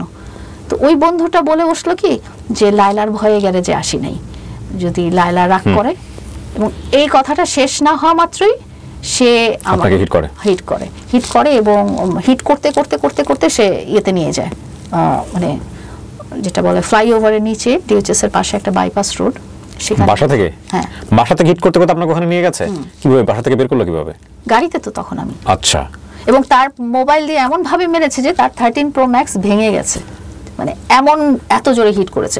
এবং ওইখানে নিয়ে যাওয়ার পরে 13 Pro Max কিন্তু অনেক শক্তিশালী এবং মোবাইলটা কিন্তু ওখানে ভেঙে গেছে এবং ভেঙে গেছে। তারপরে ওই বন্ধু দুইটা কিন্তু মরে দাঁড়িয়েছিল, তারাও দেখছে যে আমাকে এইভাবে করে চুলের এক হাতে মুঠি ধরে, হ্যাঁ, সে এক হাতে ড্রাইভ করে ওইভাবে করে আমাকে টেনে নিয়ে যাচ্ছে ওই জায়গাটা, বেশি দূর না, খুব কাছেই। তো ওখানে নিয়ে যে ও যেটা করলো যে সে আমাকে, তো ওখানে আমি 999-এ কল দেওয়ার চেষ্টা করলাম, যে 999-এ কল দেওয়ার, কিন্তু 999-এ না যে কার সাথে কথা বলবেন কি বলবেন, একটা লেন্দি প্রসেস, যে ওই সিচুয়েশনে ওটা আমি ওই সিচুয়েশনে ওইটা আমার, মানে আমি ইয়ে করতে পারতেছি না। Why don't you shout? চিৎকার, তখন অলমোস্ট 12টা বাজে এবং তখন ওই জায়গাটা আর্মি এরিয়া। হ্যাঁ, কিন্তু ওটা বাইপাসে, মানে ওটা হচ্ছে গেটের বাইরে। ওকে। তো কিছু দুই একটা গাড়ি গেছে, কিন্তু তারা না আমার চিৎকার শুনে গাড়ি থামায়নি, কেউ থামায়নি। আমি বলছি যে হেল্প করো বা একটু সাহায্য করো, ততক্ষণে ওর বন্ধুরাও ওই জায়গাটায় আসছে এবং বন্ধুদেরকে আমি চিৎকার করে বলতেছি যে তোমরা ওকে থামাও, ও কি করতেছে। তো ওই মোমেন্টে আমি একটুখানি লাইভে চলে যাই, একটুখানি যে হেল্প যাওয়ার জন্য, তারপর লাইভটা সে বন্ধ করে দেয়। তখন ও আমাকে গাড়ি থেকে নামায়, চুল ধরে গাড়ি থেকে নামায়, গাড়ির নিচে ফেলে দিয়ে সে ড্রাইভ করে যেতে চায়। তো এই প্রথম আপনার ফেসবুকে মানে হচ্ছে আপনাদের কনজুগাল লাইফ নিয়ে একটা ব্যাড বাজ দেওয়া, আপনি দিলেন সেটা প্রথম? হ্যাঁ, কারণ যে লাইভটা অন করলাম তখন আপনি তো শুরু করলেন। আমি শুরু করেছি। ওকে, ফাইন। হ্যাঁ, তাহলে ওর কথা সঠিক আছে যে ও বলেছিল যে হ্যাঁ ও শুরু করেছে। হ্যাঁ, আমি শুরু করেছি। আপনি লাইভে আমি শুরু করেছি বিকজ হচ্ছে যে আমি 999-এ তখন কল দিতে চাচ্ছিলাম, আমি তার বন্ধুদেরকে বলেছি এবং আমার পাশ দিয়ে 2-4টা গাড়ি গেছে, সবাইকে আমি I was in a very bad situation. আপনি যে বললাম না যে আমি দেখেছি আপনাদের ওই সময় আপনাদের কিনা অনেক আলোচনা হচ্ছিল, তারপরে আপনারা প্রচুর ইন্টারভিউ ফেস করেছেন, আপনারা দুজনেই ফেস করেছেন, এবং কোথাও আপনারা বলেন নাই আপনাদের মধ্যে সম্পর্কটা কি, তখনও বলেন নাই? না, তখনও বলিনি। কেন বলেননি? তখনও আমরা ফেসবুকে বলিনি, বাট পার্সোনালি যারা ওখানে ইন্টারভিউ নিয়েছে তাদেরকে আমরা পার্সোনালি বলেছি। কেন তারা পার্সোনালি রাখবে বিষয়টা? মানে এত ইম্পর্টেন্ট একটা বিষয়টাকে এতগুলো মানুষ মিলে পার্সোনাল রাখা যায়? রেখেছে। এবং ইভেন আজকে যেই সাংবাদিক ভাই আমার সাথে এসেছেন, ও আপনার সাথে সাংবাদিক এসেছে? কিসের, কোন পত্রিকার? উনি একটা পত্রিকার সাংবাদিক। প্রিন্সের একটা অভিযোগ হচ্ছে আপনি এইসব অখ্যাত অনেক সাংবাদিককে নিয়ে ঘোরেন। আসলে ওনারা সাংবাদিক বলবো না, যেটা হয়েছে যে সাংবাদিকতার বাইরেও যখন আপনি যেটা বললেন যে পার্সোনালি বলেছেন কিনা, তো এমন কিছু আছে যে, কিন্তু সাংবাদিক কেন আপনার সাথে আসবে? মানে এটা তো একটা ব্যক্তিগত সম্পর্ক পর্যায়ে চলে গেল। আবার দেখলাম আরেক ভাই আছে, সে হচ্ছে আপনার পাশে বসে আপনার সম্পর্কে বলছে যে আপনি অনেক ভালো টেক কেয়ার করতেন প্রিন্সকে। মানে এরা এতটা ইন্টিমেট হয় কি করে আপনাদের ফ্যামিলি ব্যাপারে? মানে আমার কোয়ারি হচ্ছে কি, মানে আত্মার সম্পর্ক বলেন, যে একটা ভালো সম্পর্ক বলেন, সেটা গুটি কয়েক মানুষের সঙ্গে হয়, সেটা তো এত স্প্রেড আউট হতে পারে না। এত স্প্রেড আউট হতো না যদি তার ইয়ে না থাকতো, বিকজ সোশ্যাল মিডিয়াটা তার এখতিয়ার, আমার না। হ্যাঁ, আমি অন্য কিছু করি, আমি সোশ্যাল মিডিয়া পার্সন না। এখানে সব পরিচিত লোকজন তার থ্রুতে আমার সাথে পরিচয় হয়েছে, আমি ডাইরেক্টলি তাদের সাথে কোনোভাবে পরিচিত না, তারা সবাই তার থ্রু। ওই লাইভের পরে কি হলো? তখন পর্যন্ত কি আপনি কোনো মামলা করেছেন ওর নামে? হ্যাঁ, লাইভের পরে যেটা হলো যে আমি পুলিশ থানায় গেলাম, 999-এ কল, পরবর্তীতে সে যখন আমাকে রাস্তায় এরকম করে ফেলে রেখে আমার গাড়ি নিয়ে চলে গেল, তো তখন আমি 999-এ কল দিলাম এবং 999 আমাকে থানার সাথে যোগাযোগ করিয়ে দিল। থানার সাথে যোগাযোগ করিয়ে দেওয়ার পরে কন্টিনিউয়াস কমিউনিকেশনে ছিল যে আমি ঠিকমতো বাসায় পৌঁছাতে পেরেছি কিনা এবং আমার গাড়িটা কোথায়। মামলাটা কতদিন পরে হয়েছে? না, মামলাটা যেটা পরের দিন ওনারা আমাকে সাজেস্ট করলেন যে থানায় এসে একটা অভিযোগ লিখে দিতে। সো আপনি কি এই স্ম্যাশড একেবারে চেহারা নিয়ে আমি থানায় গেছি? তার আগ পর্যন্ত কোথাও গিয়েছেন, কোনো মেডিকেলে গিয়ে রিপোর্ট নিয়েছেন? হ্যাঁ। সো এটা 2023 সালে আপনি অ্যাটেম্পট টু মার্ডার একটা মামলা করেন ওর নামে। তার ভাই, তার আম্মু সবাই আমার সাথে কমিউনিকেট করার চেষ্টা করলো যে দেখো ভুল মিনিমাইজ করো, এবং আমরা দেখলাম দেশের বাইরে থেকে শান্তি সাহা আসলো, আর অনেকে আসলো। শান্তি সাহার ব্যাপারটা কন্টেন্ট ছিল। কন্টেন্ট ছিল স্যান্ডি সাহার ব্যাপারটা। লায়লা সিরিয়াসলি কন্টেন্ট থাকুক, বাট আপনাদের এই ব্যক্তিগত বিষয়গুলো কেন কন্টেন্টে যাবে? স্যান্ডি সাহার আগেই এটা মিউচুয়াল হয়ে গেছে। হোক, কিন্তু এইগুলো নিয়ে নাটক কেন হবে? আপনি বুঝতেছেন আপনি কি করতেছেন? মানে ও বুঝে নাই বুঝলাম যে ওর কন্টেন্ট বেচে খাইতে হয়, কিন্তু আপনার তো আমার তো কন্টেন্ট বেচে খেতে হয়। তো আপনি এগুলো কেন প্রশ্রয় দিচ্ছেন? আপনি যদি ওকে বিয়ে করে থাকেন, আপনি যদি হাজবেন্ডই মানে আপনি ও যা করতেছে আপনি পাশে বসে বসে সবকিছু তাল দিয়ে যাচ্ছেন। আচ্ছা, তো আমি লায়লা প্লিজ, আমার কথা হচ্ছে না আপনি শেষ করবেন, আপনার তো এগুলো যুক্তিতে আসতে হবে। মানে আমরা তো আসলে এই গল্পের মধ্যে দিয়ে একটা মেসেজ নেওয়ার চেষ্টা করব। ডেফিনেটলি এখানে ভুল একজনের আছে, দুজনের আছে, সেটা অ্যাড্রেস করা উচিত। আপনাদের সম্পর্ক মিউচুয়াল হয়ে গেছে, তারপর আপনারা জাতিকে দেখাইলেন যে আপনাদেরকে মিউচুয়াল করার জন্য দেশের বাইরে থেকে একজন, আমরা কেউই দেখাইনি। তো তাহলে ও তো দেখাইলো। প্লাস বাংলাদেশে একটা ছেলে, যে ছেলেটা হচ্ছে সেও কন্টেন্ট ক্রিয়েটর, আপনাদের দুজনকে ম্যাচ করে দিল পাশাপাশি বসায়া, পরবর্তী তাকে নিয়ে একটা স্ক্যান্ডাল বের হলো স্যান্ডি শাহর সঙ্গে। তো এগুলা কেন সিরিজ অফ এটা যেটা আমি আপনাকে ক্লিয়ার করি স্টেপ বাই স্টেপ, সেটা হচ্ছে এগুলোর মধ্যে আপনি ছিলেন। হ্যাঁ আমি ছিলাম এবং সেখানে আপনি এগুলোতে নাটক হচ্ছে, তো আপনি সেটা হয়তো আপনি আমাকে দেখেছেন যে তখন আমি উন্ডেড, তখন আমি অলরেডি উন্ডেড, তখন আমার চোখ নিচে। আপনারা সরাসরি এসে বললেই পারতেন যে fine we have been matched, like আমাদের মধ্যে এরকম ছিল, আমরা এটা মিউচুয়াল করে ফেলেছি। কিন্তু তা না করে এটাকে এত নাটক করে এত কন্টেন্ট কেন ক্রিয়েট করা হলো, ফেক কন্টেন্ট? আপনি যেটা দেখলেন কন্টেন্টটা, সেটা তখনও আমরা মিউচুয়াল করে ফেলিনি। আপনি একটু আগে বললেন যে এটা মিউচুয়াল করার পরে। জি, যখন আমি অভিযোগটা দিয়ে এসেছি তখন সেই রাতেই যে সেটা মামলা হয়ে গেছে সেটা আমার কাছে পর্যন্ত পৌঁছাতে পারিনি। বিকজ হচ্ছে আমার তখন আমি সবার ফোন পাচ্ছিলাম দেখে আমি ফোনটা প্রাইভেট করে দিয়েছি, যে শুধু কন্ট্যাক্ট নাম্বারগুলোই আমার সাথে যোগাযোগ করতে পারবে। জি, তো ওই রাতেই সে জানতে পারে যে একটা মামলা হয়ে গেছে।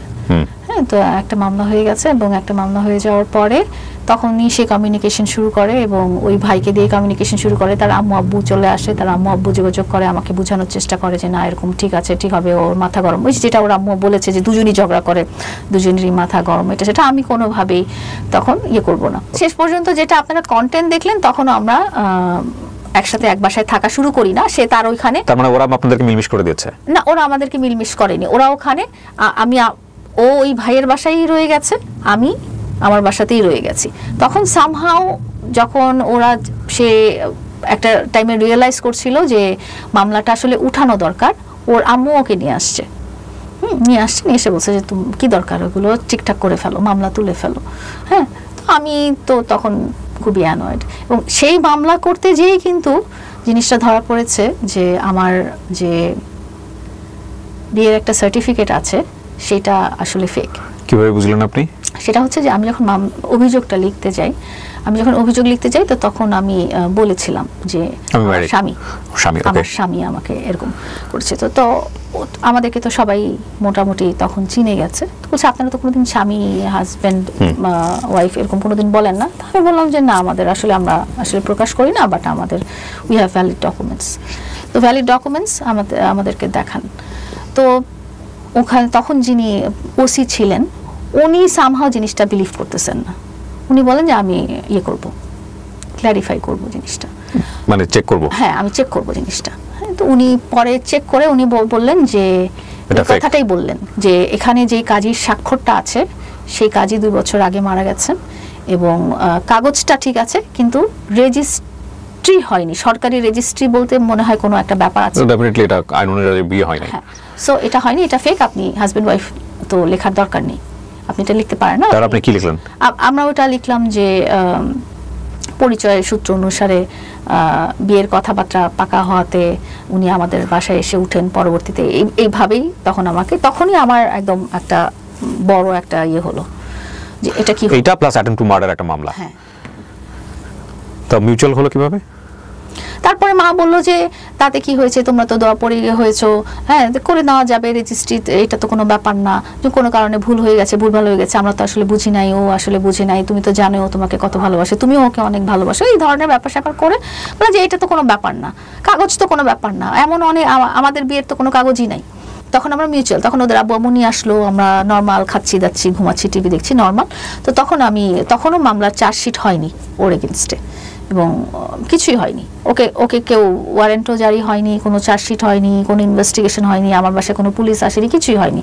তো তারপরেও আমি ওসি সাহেবকে ফোন করলাম, যেহেতু আমরা ঠিক হয়ে গেছি, ওসি সাহেবকে আমি ফোন করে জানালাম যে স্যার এরকম আসলে আমি মামলাটা আর কন্টিনিউ করতে চাচ্ছি না। তো উনি বললেন যে ঠিক আছে, উনি এতটুকু ঠিক আছে বললেন যে যেহেতু একটা অভিযোগ করেছেন এটার একটা প্রসেস আছে, এটা ক্লোজ বললেই ক্লোজ হবে না। এটার প্রসেস আছে, আমি আয়োকে বলে দিচ্ছি। তো এর মধ্যে কি হলো, 2-3 মাস পার হয়ে গেল। 2-3 মাস পার হয়ে যাওয়ার পরে আমাদের বাসায় একটা কোর্টের কাগজ আসলো।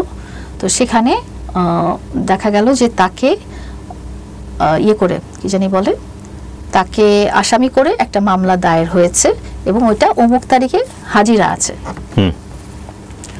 তো সে তার পরিচিত লয়ার বন্ধুকে বলল যে বন্ধু তুমি কোর্টে যাও, কোর্টে যেয়ে তুমি ইয়ে করো, মামলাটা ক্লোজ করার ব্যবস্থা করো, কত টাকা লাগবে? তো বন্ধু বলল যে 5,000 টাকা পাঠাই দাও। তো 5,000 টাকা পাঠাই দিল, কিন্তু তার বন্ধু কি করলো আমি জানি না, আর কোনো আপডেট আমি জানি না, বাট আমি বুঝতেছি he is taking care of it. তারও পরে 1-2 মাস পরে আরেকটা চিঠি আসলো, আরেকটা হাজিরা দেওয়ার চিঠি আসলো। তো তখন আমি বললাম তুমি না তোমার বন্ধুকে বললে, লয়ার বন্ধুকে বললে যে উঠায় নিতে, তাহলে আবার আরেকটা হাজিরা কিসের জন্য? তো ওই ভাইয়াটার কাছে সে অ্যাডভাইস চাইলো যে ভাইয়া আমার বন্ধুকে তো দিয়েছিলাম, কিন্তু মনে হয় কেসটা ক্লোজ করতে পারিনি, আপনার কি পরিচিত কোনো লয়ার আছে কিনা? তো ভাইয়া বললো ঠিক আছে তুমি আসো। তো ও গেল না, আমাকেও নিয়ে গেল, একা যাইনি, আমিও সাথে গেলাম, যে লয়ারের সাথে কনসাল্ট করলাম। কনসাল্ট করার পরে কি হলো, লয়ার বললো যে আগে এটা যেহেতু এটা অনেকটু প্রসেস হয়ে গেছে, তোমাকে আগে জামিন নিতে হবে, তারপরে আপোষনামা করতে হবে। সো আমার ফিস হচ্ছে এত টাকা পেমেন্ট, এত তুমি দিয়ে রাখো, আমি কাগজপাতি সব তুলে রেখে নিয়ে আসবো, কিন্তু তোমাকে কোর্টে যেতে হবে। আপনাকে না, মামুনকে কোর্টে যেতে হবে জামিন নেওয়ার জন্য। তো যেদিন আসলো সেদিন ও বললো কি ভাইয়াকে ফোন করে বলো যে আমি যেতে পারবো না, কি আর হবে, নিজেই এক সময় শেষ হয়ে যাবে। হ্যাঁ, কিন্তু আমি বললাম যে তুমি তো টাকা পয়সা দিলা কাগজপত্র তোলার জন্য, এটা সেটার জন্য, আর লয়ারের অ্যাপয়েন্টমেন্ট নিলা, তোমার যাওয়া উচিত। তো সে সেটা ইগনোর করলো। ইগনোর করার কারণে যেটা হয়েছে আমি কিন্তু জানি না, পরবর্তীতে একটা লং ডেটে একটা ডেট পড়েছে, নেক্সট ডেটে, এবং তখনও তার জন্য কোনো ওয়ারেন্ট ইস্যু হয়নি।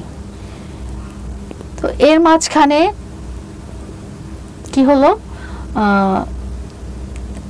তার একজন এখন যিনি, মানে এখন না, প্রিভিয়াস যিনি বিজনেস পার্টনার, তার সাথে একটা বিজনেস দেওয়ার প্ল্যান ছিল।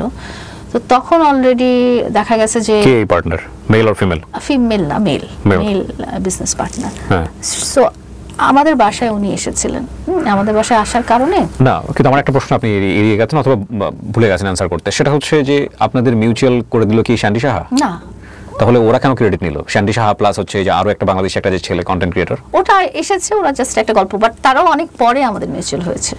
তখন মিউচুয়াল হয় না? তখন আমরা কিন্তু, আমি ওই ভাইয়ের বাসায় গিয়েছিলাম, কিন্তু তখনও সে আমার কাছে আসেনি বা আমি তার কাছে যাইনি। আমরা ওখানে একটা অকেশনে ছিলাম, অকেশন শেষ করে আমি আমার মতো চলে আসছিলাম, তখনও আমাদের মিউচুয়ালটা হয়নি। আপনি, আমার কথা হচ্ছে যে আপনাদের একটা ব্যক্তিগত বিষয়, আপনি কেন সোশ্যাল মিডিয়াতে এই মিউচুয়াল করার ব্যাপারটা নিয়ে আপনি ওর সাথে বসলেন সোশ্যাল মিডিয়াতে? আমি বসিনি আসলে। না, আপনি বসছেন তো, স্যান্ডি সাহের সাথে বসছেন, প্লাস হচ্ছে আরো যারা কন্টেন্ট ক্রিয়েটর ছেলেদের সাথে বসছেন তো, প্রিন্স মামুন, আপনারা দুজন। ওটা ছিল একটা বার্থডে প্রোগ্রাম, আপনাদেরকে মিল করে দেওয়ার চেষ্টা করা হচ্ছে, যেগুলো কন্টেন্ট হয়েছে তো। হ্যাঁ, ওইটা ছিল একটা বার্থডে প্রোগ্রাম, এবং বার্থডে প্রোগ্রামে ওরা গিয়েছিল অ্যাজ আ গেস্ট, এবং গেস্ট হয়ে ওরা এরকম করার চেষ্টা করছিল, যেটা তখন ওরা ভিডিও, একটা দুটো না কিন্তু অনেকবার হয়েছে। হ্যাঁ, একবারই। আমার প্রসঙ্গটা হচ্ছে লায়লা, হিট অফ দ্য মোমেন্টে আমরা জীবনে অনেক কিছু করি, হিট অফ দ্য মোমেন্টে কোনো লজিক নাই। আপনার গায়ে হাত তুলেছে, আপনার কাছে মনে হয়েছে আপনার হাজবেন্ড আপনার সাথে অন্যায় আচরণ করছে, আপনি কোনোভাবেই মাথা ঠিক রাখতে পারেননি, আপনি লাইভে চলে গেছেন, আমি মেনে নিলাম এটা হিট অফ দ্য মোমেন্ট, কিন্তু বাকিগুলো হিট অফ দ্য মোমেন্ট না। বাকিগুলো যে মিউচুয়াল করার জন্য যে আপনারা বারবার যে মানুষজনকে দেখাচ্ছেন, এটা তো হিট অফ দ্য মোমেন্ট না। দেখাচ্ছি না, আমরা কিন্তু কেউই দেখাচ্ছি না। আমরা ওখানে ধরেন প্রিন্স দেখাইছে বিকজ ও দেখাইতে পছন্দ করে, দেখাইনি, তাহলে ও কিন্তু দেখাইনি। আমরা দুজনের কেউই এটার মধ্যে উইলিংলি আসেনি ক্যামেরার মধ্যে। এটা তো একটা ভিডিও না, বেশ কয়টা ভিডিও, কিন্তু একটা অকেশনের মধ্যেই হয়তো অনেকগুলো মানুষ ভিডিও করেছে, কিন্তু সেখানে না আমি দেখিয়েছি না সে দেখিয়েছে। আপনাদেরকে চেষ্টা করা হচ্ছে, মিষ্টি খাওয়ানো হচ্ছে, দুজনকে হাতে, তো এগুলো কি মানে এগুলো দরকার কি মানুষকে দেখানো? এগুলো আমরা দুজনের কেউই করিনি। এগুলো আমি সেটা বলতে চাই যে সেও করেনি, না সে করেছে, না আমি করেছি। না, আপনারা করেনি তো আপনারা ভিডিওর মধ্যে ছিলেন, আপনাদের সামনে ক্যামেরা ধরা হয় নাই? ক্যামেরা তো কেউ পারমিশন নিয়ে বলেনি যে আমরা বসে আছি, আমাদের এরকম অনেক ভিডিও আছে। নট ওয়ান, এটা হচ্ছে আপনাদের পুরো লাইভ জুড়েই এগুলো ছিল। মামুন লায়লার ঘটনা যে সারা বাংলাদেশের মানুষ জানে, এবং সারা বাংলাদেশের মানুষের ম্যাক্সিমাম মানুষই যে বিরক্ত বিকজ অফ দিস, আমি আপনার ব্যক্তিগত জীবনকে রেসপেক্ট করি, সেটা যেমনই হোক না কেন, কিন্তু আপনারা যে এগুলোকে পাবলিক মিডিয়াতে নিয়ে এসে যে ক্যাশ করার চেষ্টা করছেন, আমাদের অনেকেরই রাতের ঘুম হারাম করে দিচ্ছেন, ব্লাড প্রেশার বাড়াচ্ছেন। আমরা আনতে চাই না, আমরা কোনোদিনও আনতে চাই না। আচ্ছা, ধরলাম অন্য কন্টেন্ট ক্রিয়েটরদের লাভ হচ্ছে। আমি একটা ছোট এক্সাম্পল দেই, এটা আমাকেও আপনারা অভিযুক্ত করতে পারেন যে তুমি কেন করতেছো কিবিয়া, বাট আমার করার ধরনটা কিন্তু অন্য রকমের। আমি আজকের পরে এদেরকে নিয়ে কথা বলবো না, কিন্তু আমি এই ডায়াগ্রামটা দিয়ে ডেফিনেটলি তাদেরকে আঙ্গুল তুলতে চাই না। আমি প্রথম পর্বেও বলেছিলাম, এখনো বলছি, আমরা কেউই ধোয়া তুলসীর পাতা নই, আমাদের প্রত্যেকের জীবনেই কোনো না কোনো ফ্লস আছে। But fact is that Laila নিজেও চাইবে না তার জীবনটা সেকেন্ড টাইম যদি করার সুযোগ থাকে তাহলে এরকম হোক। আপনি চাইবেন? কোনোদিনও না। আমার কথা হচ্ছে লালার মতো ভুল যাতে আমরা না করি। আমি কাউকে অ্যাডভাইস দিতে চাই না, আমি আমাকেও বলতে চাই কথাটা। এবং একই সাথে আজকে এই যে প্রিন্সের যে ব্যাপারটা, প্রিন্সের যে রিয়েলাইজেশন, সে ভালো করেছে না মন্দ করেছে সেটা ডিফারেন্ট কেস। আইন আদালত আছে, ওনারা আইন আদালতের কাছে গিয়েছেন, সেটা বিচার হবে। বাট আমাদের সেলফ রিয়েলাইজেশনের জায়গাটা তো ডেফিনেটলি প্রিন্সের বয়সী যারা আছে, প্রিন্সের মতো যারা আছেন, তাদের জায়গা থেকে একটা রিয়েলাইজেশন ডেফিনেটলি হবে এবং ওনার জায়গা থেকেও হবে। কিন্তু এই খণ্ড ভাবে বিভিন্ন কন্টেন্ট ক্রিয়েটর তাদেরকে নিয়ে এসে এই যে বিভিন্ন রকমের কন্টেন্ট করা এবং সেগুলোর যে এক ধরনের ক্যাওয়াটিক পরিবেশ তৈরি হওয়া, এইটার আমার কাছে মনে হচ্ছিল যে এটার একটা বটম লাইন টানা যায় কিনা। আজকের পরে যে ওনারা দুজন মিলিত হবেন না, আজকের পরে যে ওনারা দুজন আবার একসঙ্গে থাকবেন না, সেটার কোনো গ্যারান্টি নাই। That will be another story. But the fact is that আজকের দিন পর্যন্ত এটাই বটম অফ দ্য স্টোরি, যে এনারা আসলে যে পথে হেঁটেছেন দুজনের একজনই প্রপার পথে হাঁটেননি। এবং সেখানে আমি ডেফিনেটলি লায়লাকে যেভাবে কোশ্চেন করে যাচ্ছি, এইটা আপনাদের কাছে অনেকেরই মনে হতে পারে আমি প্রিন্সকে এভাবে কোশ্চেন কেন করি নাই, কারণ আমার কাছে মনে হচ্ছে লায়লাই আসলে কোশ্চেন করার জায়গাতে বসে আছেন, কারণ লায়লা তার চেয়ে অনেক বেশি ম্যাচিউর ছিলেন। এবং আপনি ফেসও করছেন খুব বোল্ডলি, কারণ আপনার জায়গায় থাকলে আমি এভাবে ফেস করতে পারতাম না। আপনাকে একটা ছোট্ট এক্সাম্পল দিই। আমি গাড়ি থেকে নেমে যখন আপনার এখানে আসলাম, হ্যাঁ, আপনার সামনের কতগুলো দোকান আছে, তারা কিন্তু ভিডিও করলো আপনাকে। হ্যাঁ, আমি কিন্তু এখানে I am not in a situation তাদেরকে যে বলবো যে ভাইয়া আপনারা ভিডিও করেন না, কিন্তু আপনি কালকে দেখা যাবে যে টিকটকের মধ্যে লায়লা গাড়ি চলে আসছে বা কিবরিয়ার অফিসে ঠিকানা জেনে গেল, কিন্তু কথা হলো সেটা না, লায়লা ওটা করতে পারে, ওটা আপনি পাবলিকলি কারো ফোন গিয়ে বন্ধ করতে পারবেন না। কিন্তু যেখানে আপনাদেরকে মিষ্টি খাওয়ানো হচ্ছে, আপনাদেরকে মিউচুয়াল করে দেওয়ার জন্য দেশের বাইরে থেকে এক লোক চলে আসছে, না দেশের বাইরে থেকে, সে তার কাজে এসেছে, সে তার আমাদের জন্য আসে। আমরা তো সেই পারসিভনেস নিয়েই বড় হচ্ছি, আমরা তো সেই পারসিভনেসই পাচ্ছি ওখান থেকে, ভিডিও থেকে। আমাদের সাথে তার তখন মানে লায়লা এবং প্রিন্সকে মিট করে দেওয়ার জন্য দেশের বাইরে থেকে লোক আসতে হচ্ছে, স্যান্ডি শাহর মতো লোক, সে এসে হলো এদেরকে মিষ্টি খাওয়ায় ঠিক করে দিয়ে যাচ্ছে, আমরা আজকে ঠিক করে দিয়ে গেলাম।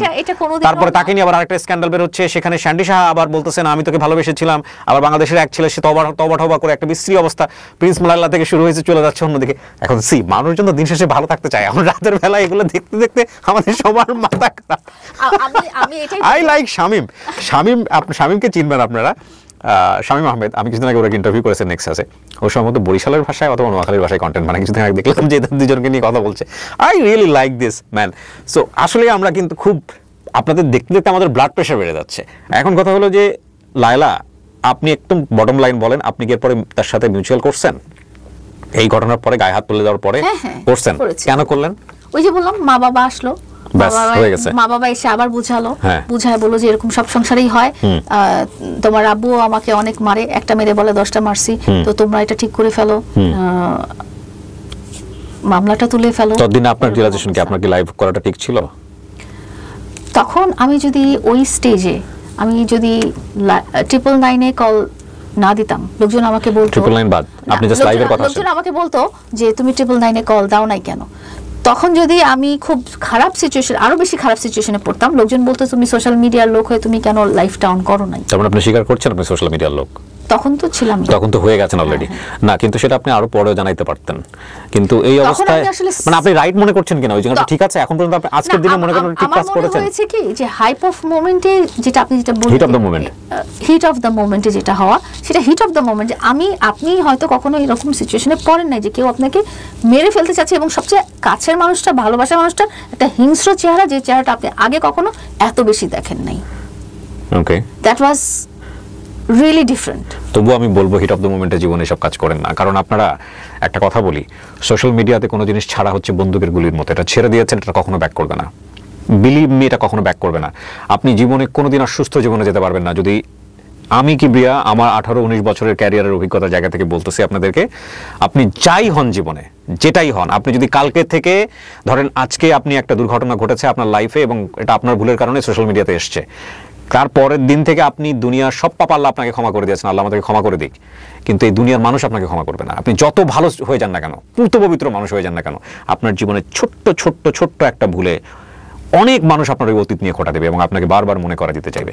সেই কারণে আমি বলছিলাম যে প্রিন্স মামুন এবং লায়লা এর পরে যদি দুনিয়ার সবচেয়ে বেস্ট কাপলটাও হয়ে যেত, আপনার এই heat of the moment prince মামুনকে মেজাজ গরম করে দেওয়ার জন্য এনাফ ছিল না? নেক্সট লাইফে ধরেন যে প্রিন্স মামুন আপনাকে বলতে পারতো তুমি কেন লাইভে গেছো, বা আপনার ক্ষেত্রে হতে পারতো vice, so it is not right. It's not right, আমি সেটাই বলতে চাচ্ছি। ওকে ফাইন, তারপরে আগে ইটস নট রাইট, বাট আপনি পুলিশ পর্যন্ত যান, সেটা ঠিক আছে, বাট নট সোশ্যাল মিডিয়া। ওখানে যেই সিচুয়েশন ক্রিয়েট হয়েছিল, আমার মনে হয়েছিল যে আমি আই শুড সিক হেল্প, কারণ এত রাতে আমাকে হেল্প করার মতো কেউ হচ্ছিল না এবং তাকে কেউ থামাতে পারছিল না। তার বন্ধুরাও তো দাঁড়িয়েছিল ওখানে পাশে, বাট তারা তাকে স্টপ করতে পারছে। কিন্তু আপনি সোশ্যাল মিডিয়াতে বলার পর এমন তো হয় না যে লোকজন গিয়ে ওকে থামিয়েছে? না, লোকজন যে ওকে থামিয়েছে। সো আলটিমেটলি কি ক্রিয়েট হয়েছে সোশ্যাল মিডিয়াতে বলার পর? আপনার কোনো বেনিফিট হয়েছে? না, আমি যদি চিন্তা করি যে আমি তাকে লিগ্যালি অ্যাকশন নিতে যাব, তো দ্যাট ইজ ওয়ান অফ, সেটা তো আপনার ভিডিও হলেই হয়তো, আপনার চেহারাতে হয়তো, না আপনি চেহারা নিয়ে আপনি গেলেই তো আপনার থানাতে হয়ে যাচ্ছে, সেখানে তো আপনার সোশ্যাল মিডিয়ার কোনো দরকারই নাই। না, দরকার নাই, আপনি যেটা বলেছেন রাইট। সো এই ভুলটাকে তো আমরা না করি আর কি সবাই মিলে, আর এই মাথাটা ঠান্ডা রাখার ধৈর্য যাতে আল্লাহ আমাদেরকে দেয়, অনেকেই করি আমরা এই ভুলটা। সো লাইলা, তারপরে কি হলো? আপনারা মিট আপ করে ফেললেন, ডান? মিট আপ করে ফেলাম। তারপর আপনাকে বলছেন যে তুমি আমার কাবিননামাটা ঠিক করো নাই? এগুলো বলা হয়েছে, এগুলো ওর কথা হচ্ছে যে একটা কাগজ কোনো ব্যাপার না, ম্যাটার করে না। হ্যাঁ, কিন্তু তারপরে যে মানে ও স্বীকার করছে যে এটা ফেক কাগজ? হ্যাঁ, ও বলছে যে এগুলো কোনো ম্যাটার করে না, যদি রেজিস্ট্রি না হয় আমরা রেজিস্ট্রি করে নিব, যেটা ওর মা বললো। ওকে, যদি আমরা, সে জানে যে কাগজ, কিন্তু যদি রেজিস্ট্রি না হয় then I must take note, কারণ অনেক নোট মাথার মধ্যে জমিয়ে রেখেছি, ভুলে যাব। একটু পরে প্রিন্স আমাদের সঙ্গে যোগ দেবে, প্রিয় দর্শক এবং শ্রোতা। হ্যাঁ বলেন, তারপরে যেটা হলো যে ওর তো 13 Pro Max দিয়ে আমাকে মেরে ফোনটা ভেঙে গেছে, ডিসপ্লেটা পুরোটা ভেঙে গেছে, অরিজিনাল ডিসপ্লেটা ভেঙে গেছে। সরি, ফোন ধরে, হ্যাঁ দিয়ে যাও ভিতরে। হ্যাঁ বলেন, তারপর আপনি বলে যান, সমস্যা নেই। এর মধ্যে ওর যে প্রিভিয়াস বিজনেস পার্টনার, মানে আমার সাথে পরিচয় হওয়ার পরে যে প্রিভিয়াস বিজনেস পার্টনার, বলেন প্লিজ। উনি আসলেন আমাদের বাসায়, একটা অকেশনে আসছেন বাসায়। বিজনেস পার্টনার কি সেলুনের মালিক? জি।